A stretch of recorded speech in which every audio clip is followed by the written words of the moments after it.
Dari invasi Rusia ke Ukraina membuat harga minyak dunia mengalami lonjakan, bukan hanya minyak pemirsa ya, tetapi untuk komoditas yang lain juga terus mengalami kenaikan. Dan ini dikhawatirkan akan mendorong inflasi ataupun harga-harga pangan menjadi jauh lebih tinggi atau mahal.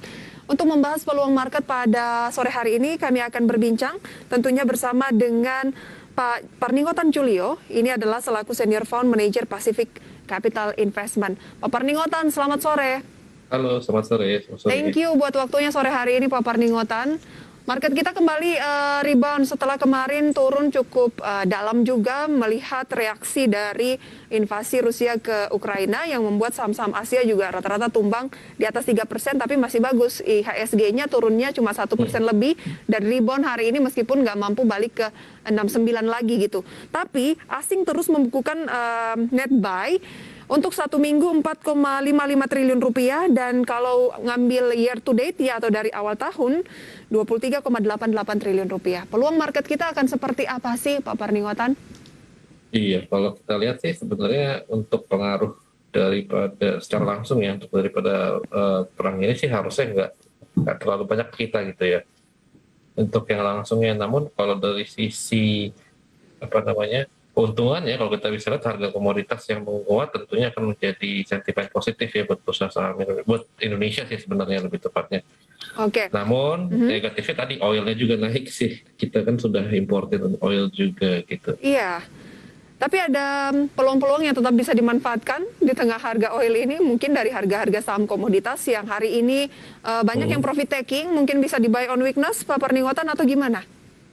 Iya, sebenarnya sih ya bisa saja mayoritas, karena kalau saya lihat seharusnya harga komoditasnya bisa saja tetap persisten agak tinggi. Pertama karena kemarin kan kalau kita lihat supply chain-nya masih apa namanya belum kembali ke normal ya, dan kemudian ditambah lagi dengan kondisi seperti sekarang. Nah, ini mengakibatkan memang harga komoditas sepertinya masih akan relatif cukup kuat tahun ini seperti itu. Jadinya ya dengan demikian kinerja saham-saham yang berbasis komoditas seharusnya masih akan cukup baik sih.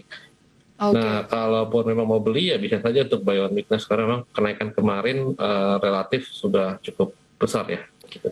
Masih akan bullish, bukan hanya jangka pendek, tapi Anda berbicara tahun ini tadi. Komoditas tampaknya masih akan bullish tahun ini. Berarti waktunya masih agak cukup panjang untuk investasi ya?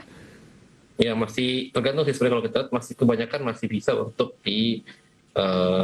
dipegang gitu. Walaupun memang naiknya sudah lumayan sih ya gitu.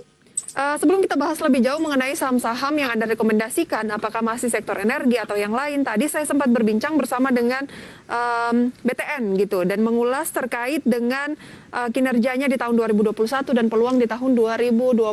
Secara umum, mereka melihat bahwa akan ada kenaikan laba, tapi lebih ke moderat 15-20% dibandingkan dengan 2021 yang mencapai 48% dibanding 2020. Artinya 2021 akan lebih tinggi dibandingkan dengan persentase 2022. Analisis Anda untuk perbankan khususnya BTN masih oke tidak, Pak Parningotan? Ya kalau kita lihat sih sebenarnya kenapa dikatakan 2021 kenceng kan karena dia kan dari low ya, dari bottom lah istilahnya begitu. Nah biasa kan kalau kita lihat dari bawah maka pasti akan rebound seperti ini, tentunya akan mengakibatkan ke pertumbuhan laba yang tinggi atau besar. Nah, namun itu kan sudah terjadi di 2021, dan kemudian di 2022, 2023 seharusnya akan menjadi normalize gitu kan, karena nggak mungkin dong terus-terusan seperti itu. Nah, akan tetapi kalau kita lihat harusnya sih untuk sisi perbankan sih masih cukup bagus ya, karena dengan perbaikan ekonomi harusnya akan kembali bergairah, dan dari sisi likuiditas juga mereka harusnya masih cukup kuat ya. LDR-nya masih bagus gitu. Apa rekomendasi untuk BTN? Ya, ada BTN pertama yang berhubung dengan properti yang harusnya juga akan segera diperkirakan akan pulih, ya harusnya bisa saja. Tapi saya terus terang belum terlalu melihat secara dalam untuk BTN-nya sendiri, jadi saya nggak bisa ngasih untuk rekomendasi gitu ya. Oke, tapi kalau dari segi analisis valuasinya begitu ya, dari segi untuk PBV-nya, saya cross check ya, PBV-nya 0,88 kali. Semenarik apa? Ya memang masih relatif murah karena memang di bawah 1 kali juga, dan dibandingkan dengan big bank lainnya yang udah beberapa kali ya, book value-nya bisa saja. Namun seperti saya katakan tadi, untuk sisi banking harusnya sih masih cukup baik untuk tahun ini, walaupun memang nanti kinerjanya tidak akan secemerlang di 2021 karena ya tadi saya katakan dari bawah atau dari bottom itu memang biasa. Gitu dari low base memang biasa akan kenaikannya signifikan seperti Tapi itu. ini kan masih awal sekali Pak Pardinggotan, baru Februari dan sesuai dengan kinerja 2021 juga di atas ekspektasi mungkin saja. Betul. Perusahaan juga memberikan target yang moderat. Jadi kalaupun di atas itu ya lebih baik gitu dibandingkan dengan Betul. memasang target yang signifikan tapi tidak tercapai ya. Ya semua hal masih bisa terjadi karena ini masih sangat awal di tahun 2022. Anda bilang banking ini masih menarik, tapi banking kan banyak sekali secara umum. Betul. BTN-nya sendiri layak dicermati nggak Pak Pardinggotan? Ya, seperti saya katakan tadi, jadi kalau dari sisi, let's say, BTN kebanyakan asetnya kan, loan-nya kan lebih yang jangka panjang, ya, seperti properti gitu ya. Nah, akibatnya, itu pasti ada hubungannya dengan propertinya sendiri. Nah, kalau misalnya kemudian dia bertumbuh atau akhirnya rebound propertinya, harusnya akan berhubungan erat dong. Gitu. Jadi bisa saja dilihat seperti itu, dan secara tadi valuation, relative valuation kalau kita lihat dia bisnisnya masih di bawah 1 kali. Jadi menarik ya, masih menarik tapi dicermati aja dulu. Kemudian kita akan melanjutkan perbincangan bersama dengan Pak Pardinggotan Julio, Senior Fund Manager Pacific Capital Investment. Menjawab pertanyaan pertama dari WhatsApp dari Pak Yudi di Bekasi. Selamat sore. Katanya mau tanya untuk Doit, Pak Pardinggotan dan juga BRMS. Support resisten di berapa ya? Saya ambil Doit di 407. Bagaimana untuk Doit terlebih dahulu, Pak? Oke. Untuk Doit kalau kita lihat hari ini sih, sebentar ya, masih terkoreksi lah sedikit ya. Kalau kita lihat dari sisi Doit setelah kemarin menguat cukup signifikan, memang dari sisi teknikal Doit itu sudah very overbought, jadi agak rentan terhadap profit taking gitu. Untuk supportnya sih saya rasa ada di level yang terdekat itu ada di 398 ya, 398 dengan resisten berada di level 420. Tadi sudah beli di harga 400 berapa ya? 407 ya. Mungkin baru beli kali ya tadi ya dengan harga 407 ya. Tampaknya baru beli.